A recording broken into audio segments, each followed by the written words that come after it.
আসসালামু আলাইকুম। খাইতেছি আমি কি খাও তুমি? খিচুড়ি। খিচুড়ি? তাই দেখি তো, কি দিয়ে খাও? ভর্তা দিয়ে? ওয়াও, সুন্দর। হ্যাঁ, কি আমি কইছিলাম কি গরু মাংস আনতাম, গরু মাংস দিয়ে খিচুড়ি খাম। কি দিয়ে গরু মাংস খাবা? গরু মাংস দিয়ে খিচুড়ি খাম। ও, গরু মাংস দিয়ে খিচুড়ি খাবা?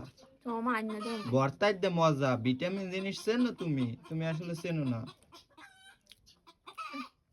আবার কয়, এই দে খাও ভালো করে, এই দে খাইলে ভিটামিন হয়। গরু মাংস খাইলে আমি কব মোটা হয়ে যাবা। মজা টাকা লাগবে না।